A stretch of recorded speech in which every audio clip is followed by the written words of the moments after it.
Okay, hi everyone. I'm Faith Moore, and this is the first ever episode of Princess State of Mind, where we talk about fiction, fairy tales, and the fairer sex. And I am very, very excited to have as my first guest novelist C.S. Johnson, who is not only a prolific writer, but I am also honored to call her my friend. And she's here to talk about love stories, female characters, and her upcoming book, One Flew Through the Dragon Heart. Hi, Christina. Thanks for being here. Hi, Faye. Thank you for having me.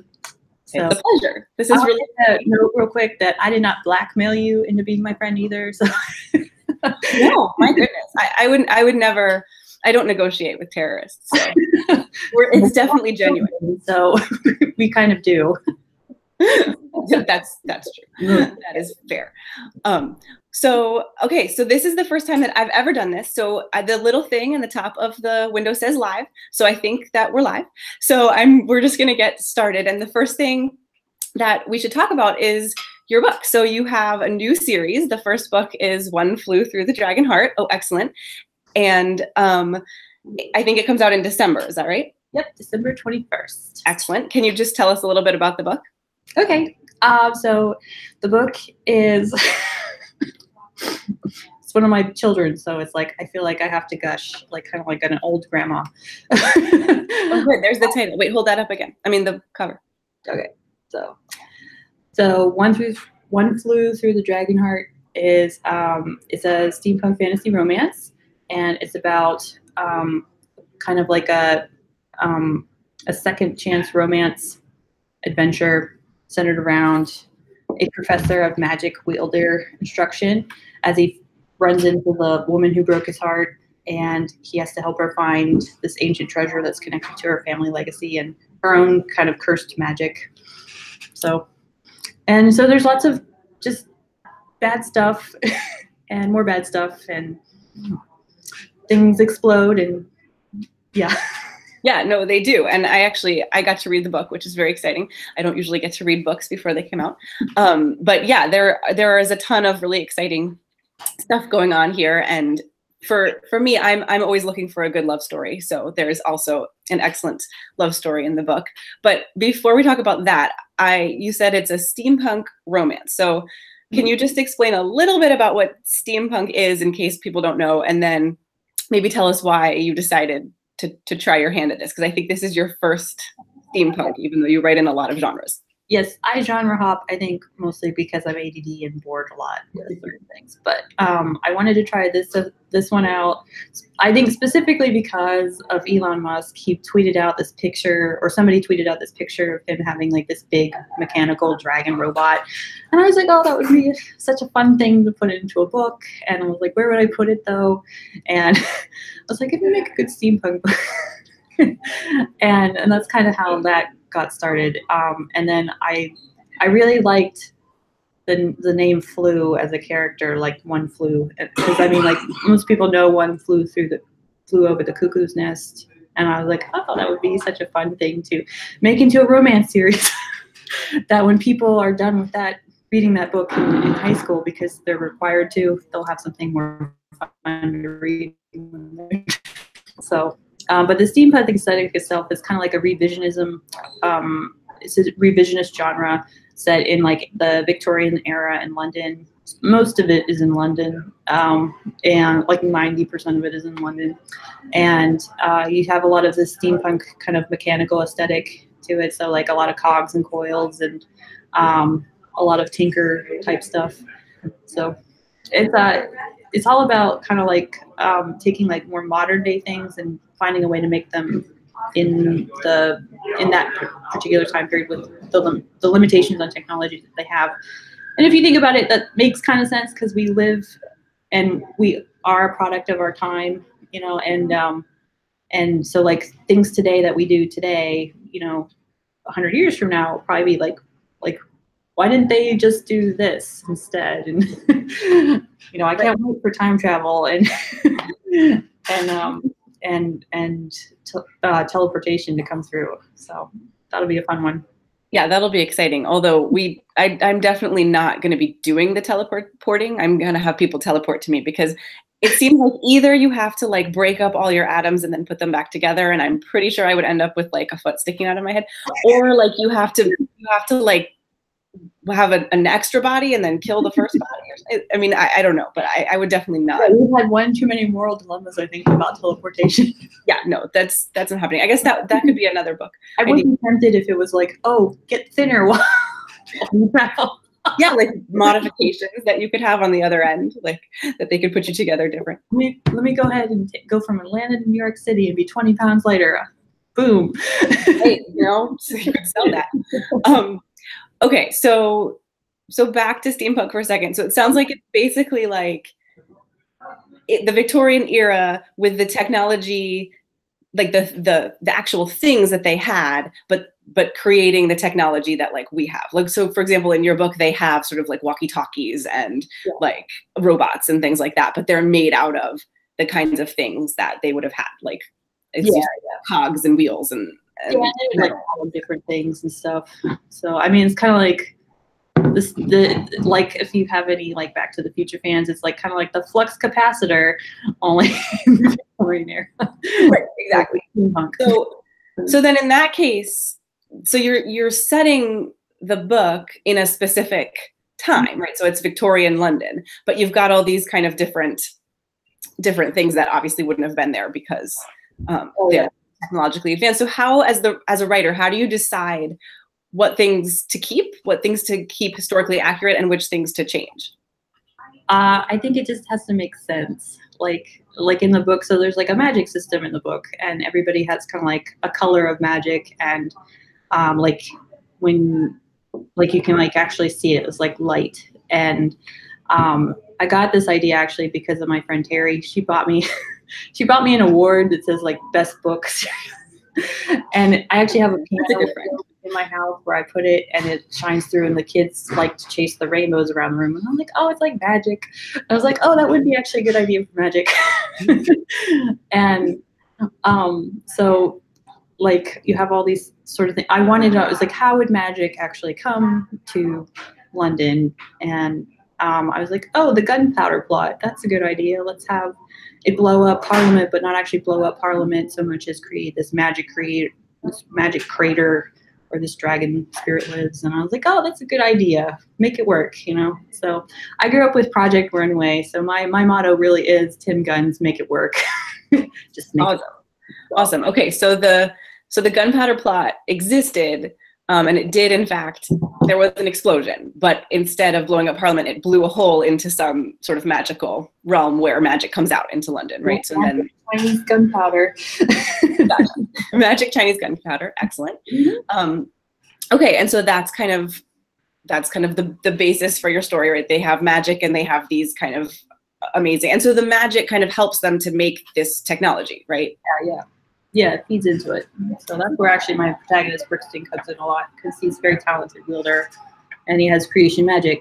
So, you know, you're good at putting things together, figuring things out. Right, exactly. And so, okay, so you have your main character is Brixton, right? Brixton flew.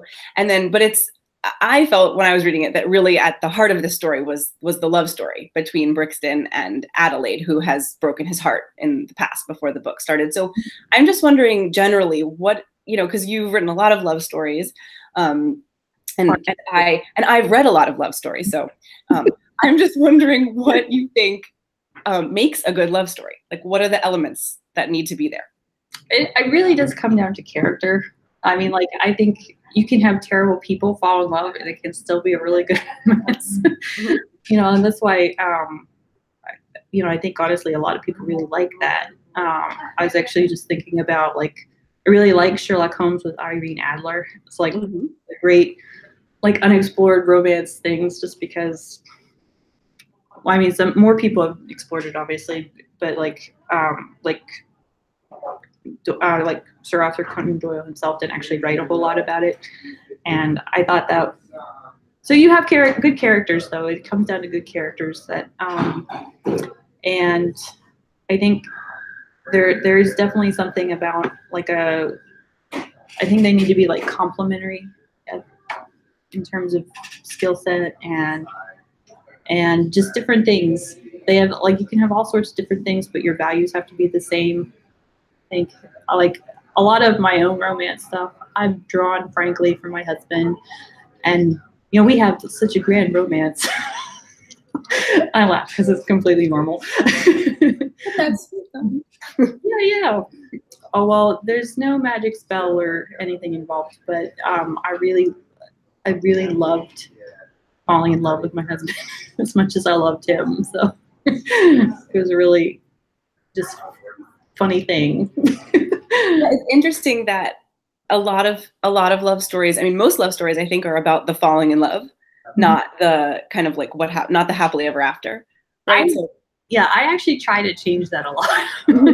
So if you like, probably my most well-known romance series is the Divine Space Pirates, and they actually get married and they actually have problems afterwards and stuff, and it's like, yay for problems, because this is actually what happens. But it's still kind of nice. Yeah, I know. I always say I don't think that happily ever after means you never have any problems. It just means that you found the person that you're going to go through life with and deal with the problems with. And that's your ever after. The person that'll pick you up when you fall down during your adventures. So, right, exactly.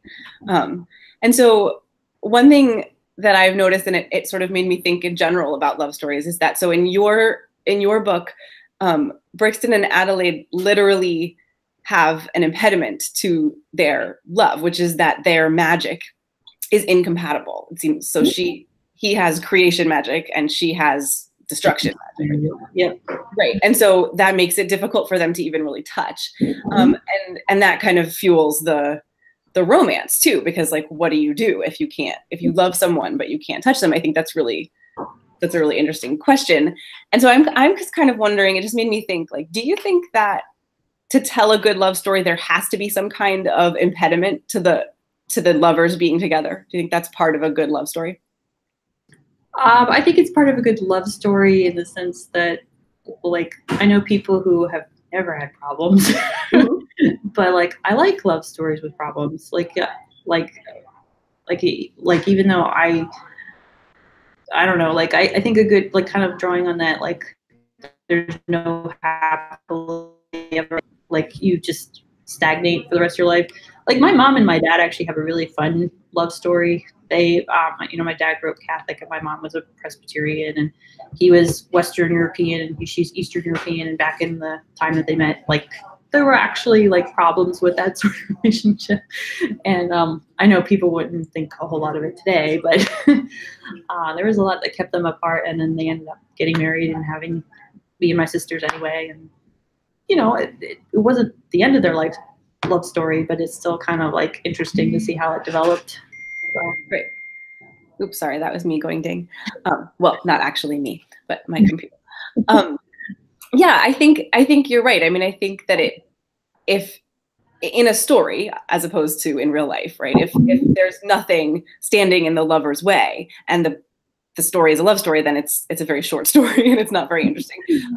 So I think, but I'm wondering, so for me, obviously I spend a lot of time thinking about fairy tales, and fairy tales have a lot of symbolic elements and tropes that you're supposed to sort of read and interpret.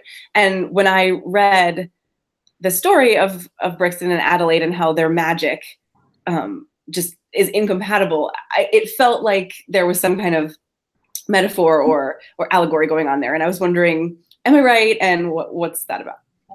It's kind of like it is kind of a metaphor in the sense that, like, you can have true love and fear kind of like come together, but they don't mix. And that is probably Adelaide's biggest flaw in terms of things, like she can't trust herself to love people. And that's a big thing to overcome. And especially when the people that like you love suffer because you love them, it makes it really hard to want to love somebody. It is kind of a metaphor for my own, like, it is, a lot of it is inspired by my own relationship with my husband, and that I've had depression and anxiety, and like, he loves me even though, like, I can be perfectly terrible sometimes, and needy and clingy, and I just like spent a lot of money, by the way, trying to get through this. And like, it was just really, really an awful sort of story. But still, thankfully, because he does love me, it's kind of like a lot of that suffering is redeemed. And, you know, it says a lot more about his character than I think that's the point. So. No, but that's really sweet, because sounds like what you're saying is, you know, because I mean, I noticed that too in the book, that Adelaide has destruction magic, which is negative. Like there's nothing you can do about that. Like you can't really make it positive, I guess, unless you need to destroy something. But I think, you know, and Brixton's magic is much more sort of positive, but they do each they are complementary. It isn't just like she has nothing and he has to save her. You know, they need each other. And I think that's the nice thing about it. So yeah, and actually, I mean, that was kind of one of my questions was, so I think we all know how I feel about so the sort of current trend in feminist literature or just literature in general, of kind of creating these quote unquote strong women who basically are like physically strong. yeah. And if we don't know how I feel, I'll tell you I hate them. So I noticed, and I really liked that. So Adelaide is a trained fighter. So she is a fighter, but she's also very feminine. And the interplay between Adelaide and Brixton is that she talks about needing him, and he talks about sort of her belonging to him. And I guess I was just wondering, how, as a writer, do you kind of combat that pull towards these kind of feminist characters that end up ringing false? This is really embarrassing. Excellent. Okay. No, I used to be a very strong feminist, and a large part of it is because of my dad. He was kind of an emotionally unavailable person, and so my mom, I gravitated very, very much toward my mom. My mom is actually really amazing in that she is like this very strong lady who does what she needs to do, and like she's so disciplined. I really admire that about her. And like, but my dad, like with me, it was really hard to respect him, and because it was like, I need you to do this for me, and you're not doing it for me, and you know, like that's usually when like I think it's like you go and look for the other lovers type of stuff, and so I used to really hate men. And then like I fell in love with my husband. And it was just such a shock on the level that you start to realize that you don't hate authority and you don't hate men, you hate bad men and you hate bad authority. And that distinction is so, like, that distinction is really critical for me in understanding feminists today. It's like you can't reject women's traditional roles, it seems, without rejecting their traditional value. And that's wrong. You know, it's like they still have value. They still have all these things that they bring that are unique to the grand adventure of life. And so I know a lot of people who don't like talking with me because I speak like a liberal and I think like a conservative. So that's why I call myself an elitist conservative. Well, this is a safe space, so you're safe here. Yeah, well, I'm pretty okay with that. It's actually funny because my family is like actually a very good breakdown of how America is. Like when people talk about the divide politically, my dad voted for Obama twice and he bragged about it, and then he did the same thing with Trump. And then the rest of my family we're so, like, we're just spread out across the spectrum, and I'm kind of like the conservative, moderate libertarian of the group, where it's like, I understand that you want this and I understand that you want this, but we're not going to get from here to there without some compromises, and we're not going to get, so I'm basically the peacekeeper, even if I ultimately agree, no, you shouldn't do this. So it was just funny, my one sister talked about why she was okay with euthanasia, and I'm sitting there horrified, and I'm like, oh my God. I mean, it is hard, and it's hard when your family is you know, because you love your family. But I think it sounds like that gives you a good perspective, because you have a lot of different viewpoints at your disposal. I mean, Yeah. do you think that I mean, you were talking about, you know, you used to sort of hate men, and then you fell in love with your husband, and that's really sweet and really telling. And it's also kind of amazing that you were able to make that distinction and make that change. And I'm wondering, do you think that like feminists just men? Like, is that why these characters are showing up? It's kind of like, you know, men have no value at all, and we have to the women have to kind of do the man's job and the women's job. I mean, do you think that's where it comes from, or is it something else? I think part of it is that, like, actually, Alicia Cross actually had a really good op-ed about fatherless sons, and this is actually true for fatherless daughters. I think the stats are like, if you don't have a good father figure, you're like 35 to 40% more likely to wind up pregnant as a teenager. And like the other kind of accompanying stats aren't very, very good either. It is kind of a travesty, like how much we have kind of devolved into this, from the father knows best to the, you know, like he's not there at all, or, you know, he's kind of like this loon figure, and like we make dad jokes all the time and stuff. But it's actually funny at my household because I'm like the dad. Jokes, but I do think it is kind of, it's a failure for kind of like to appreciate the father role, and it's also a failure to understand the feminine role. You know, like I don't ascribe blame to like any one person, because I know in my own situation, I know it was my fault more than, but it was also kind of like we talked about, like there being impediments to love. I think like in your own relationship with your family, you have those too. So like there's like this falling apart first before it's a falling into place sort of thing. And now that I kind of have more perspective, and that I've lived longer, and I've experienced my own sort of depression, because my understanding that my father went through it, and then seeing it in myself, it was much easier to forgive him for all those terrible moments. Terrible moments growing up where I would yell at him and he wouldn't say anything back, and I was like, what's your problem? So it's definitely a failure to appreciate fathers, and then it's a failure for fathers to step up, and then it's kind of like this almost militant sort of revenge that has kind of eked into like the worst of us.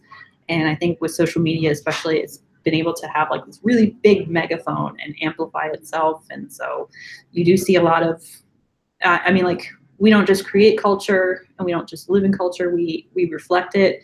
And so much of it is being reflected so often that it is kind of like, and when you realize it too, I think like you do get tired of that. Like I grew up in the 90s. Like I seriously was singing the Spice Girls on the way to the interview. You know, we know how we got this far, strength and courage and a wonder bra. Like, it's like, yep, this will make all you need, right? Confidence. Yeah, and confidence during my interview. And kind of like the same kind of fad coming around 20 years later. I'm like, oh, well, why don't we just break out the Furbies too? My God. I'm like, this is not the answer. I actually went to, I think I told you before, I went to go see the Nutcracker this week. It is a horrible movie. It's too bad. It's really sad, because it would be great to have a good Nutcracker movie. Well, it's so sad because the woman who wrote it because she was inspired by motherhood, and the lady who produced it was trying to make it more modern day feminism. And those two feminist visions clash horribly, and you can really kind of see the wreckage. That's really unfortunate, because I think motherhood is something that, I mean, I know there's a kind of feminist like branch where it's sort of like, you know, we are so powerful, we make babies, and the men aren't involved in at all. But really, I mean, motherhood is one of those amazing things where, first of all, it can't happen without the man, and then, as you say, the father is really important in the family and the role of the child growing up. And if you don't have a father, if your father is somehow emotionally unavailable to you, then it's really, really scarring, whether you're a daughter or a son. Yeah. So that's too bad that that it could have been some sort of sweet musing on motherhood, but then turns into something. Yeah, there are a lot of, and like I said, I don't think a lot of people appreciate certain things of it, because I've read a lot of critics and a lot of what the critics said about it after I wrote up my own critic report of it, and it was just some of them were just like talking about the Freud Oedipus complex, and I'm like, that's not it, dude.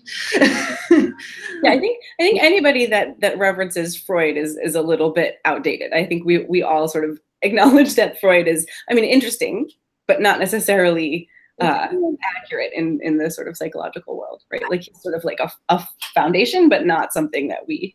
I feel like it's something that people use when they're out of other options. Right. Does that make sense? Like, I feel like, it's this been largely decredited. Why are you still using it? And you were using it because other people are still using it, and we have to understand why they're using it. Like, right. That doesn't mean that it's right. Exactly. So, okay, so we're starting to run out of time, but we have to talk about dragons. Okay. So back to your book, there is a mecha dragon, which is like a mechanical dragon, and then there is like an actual dragon spirit. Right. And the two come together. So can you talk a little bit about dragons and how your dragons kind of interact with each other? Okay. Well, I actually really like the metaphor of the dragon itself, because it's the book actually, because of Adelaide's Chinese heritage and stuff, and she's been living in the East and everything, I wanted to draw out the parallels between the East and the West. I have a lot of friends from around the world, and I have a lot of interests around the world. Like I have a lot of different settings for my books, and they're inspired by different things and stuff. I really like Eastern culture in terms of certain things. One of the things that they do emphasize are kind of like the elements and the spirit and stuff. And while the West, we have more like a religious founding and stuff, but it doesn't mean that they don't have like a universal kind of coming together. And so like you have the four elements of fire, water, earth, and air, and like actual like perfect like sort of like physicality to this is blood, because you have the air, you have the plasma for the water and the minerals and everything. And I was like, oh, that's so cool. So that's why when people talk about blood magic, I kind of get it now. And with the fifth thing that we kind of have though as humans is we call it the quintessence. It's kind of like the soul and the spirit. And so this coming together is kind of like in the book, it's a matter of East and West, and kind of like that. It also kind of hints back to the parallels between Brixton and Adelaide, and the white magic and the black magic, and creation and destruction. And so that's really cool. That is cool. I mean, one thing, and it is cool, and it's really cool in the book how the two play out. But one last dragon question. Okay. I don't actually spend a lot of time thinking about dragons, except when they come in at the end of the fairy tale and the prince has to slay them. Yeah. But you were telling me off air that that these days dragons tend to be more sort of like friendly, or if not friendly, sort of friend or helper characters in books, that they're tame essentially, and people ride on them, or they like and ask them to help them with things, which was interesting to me, because I think of the dragon as the sort of the evil creature that comes and must be vanquished, and usually like it must be vanquished in order to save the girl, right? Right. Your dragon is more of that variety, the evil dragon variety, and I wondered, what made you choose that, knowing that at this point dragons tend to be more tame. Yeah, well, yeah, the princess archetype isn't the only one that's gone through some shifts in the last couple of decades, and even before that sometimes too. I like the evil dragon thing, because dragons, like, to me, like, they symbolize a problem that you can't just easily overcome. And I think that in this kind of like technology driven world, with especially like with our military budget, it's kind of easy to think that if a dragon showed up, we'd be able to take it down really easily. So it's in their best interest maybe to help us.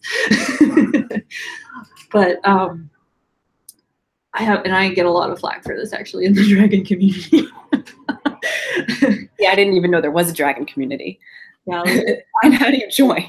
90% of my friends write dragon characters, and they're good dragons. And I actually have one sort of good dragon character in Elysian from my Starlight Chronicles. Of course, he's a mess, and he's a judgmental dragon. It is funny, you know. But I mean, like overall, they're supposed to be like symbolic of problems that you can't just easily solve. And I think it's nice to think in this world that we can solve a lot of problems, and there aren't a lot of dragons left to slay. And like I said, at some point, maybe it's better for them to come and help us so we won't kill them. But I like the idea of them being evil because they are wild. They're not easily tamed if they are tamed at all. And I think a lot of people forget that. And it's kind of like it's funny, like the two quotes that I think about with One Flew Through the Dragon Heart. G.K. Chesterton has this quote about, I've never met like people who are married that are compatible, but I've known plenty of people that are happy. And that was kind of like, oh, that's very clever. That's very true. And then the other one is actually, I think it's from Robert Frost, or maybe it is actually from Chesterton too. But it talks about like you should never pull down a fence without understanding why it was put up. And I think letting kind of dragons go into this, oh, we're going to move them over here to the good corral, you know, from the bad corral. I don't think a lot of people appreciate how powerful and how wild and you know, kind of like dangerous that can be anymore. I think it's easy to get lost in your fantasies to the point where you think that you're the prince and you're going to save the day, or you're the princess and you're going to save yourself at some point. But the truth is that real life doesn't work out like that. And I think it's important to kind of not reestablish the markers, but to remind people of why the markers are there in the first place.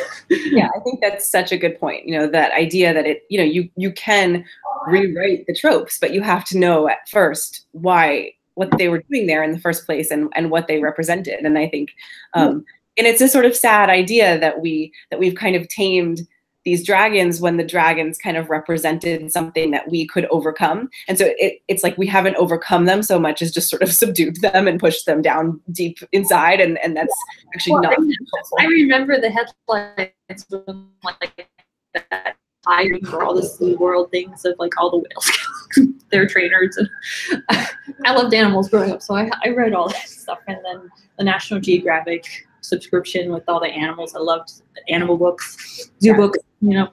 I have my collection. That's something from the 90s they need to bring back. Yeah. So, but thank you for your interest. Yay. Oh, yeah, absolutely. Well, I think we are just about out of time, but please tell us, where can we find you? Where can we find this book? And where can we find your other books? Okay, so my website is csjohnson.me. ME instead of .com. I'm a narcissist, so it's like, no, I'm not going to make a commercial. Also, the .com one was taken by some kind of mechanical place or something. You're not the mechanical place. You're the ME version. Yes, and so you can find me on Twitter and Facebook at writer CS Johnson and C_S_Johnson13 for Twitter. I was trying to copy Taylor Swift at the time, so I blame that. And then I'm on Instagram too, at writer CS Johnson. And I don't know. And your books are on Amazon? And this one's on Amazon, I know. Yeah, Amazon and pretty much everywhere else. I think the only place I don't have them up yet is Google Play, and just because I need the manuscript to be finalized. I'm going through the last round of edits right now. So excellent. Well, the book is great, and you should definitely check it out. And thank you so much. And thanks for being my first ever guest on Princess State of Mind, which is very exciting. And for those of you watching, I actually have a little thing at the bottom, and I could see that some of you are watching. So thank you very much for doing that. Please subscribe, please share, please like, do all those things that you're supposed to do, and feel free to talk to me and tell me what other videos we should do, because this is fun and we should do it again. So thanks so much, Christina, for being with us, and we'll see you next time on Princess State of Mind. Bye. Okay. Bye-bye.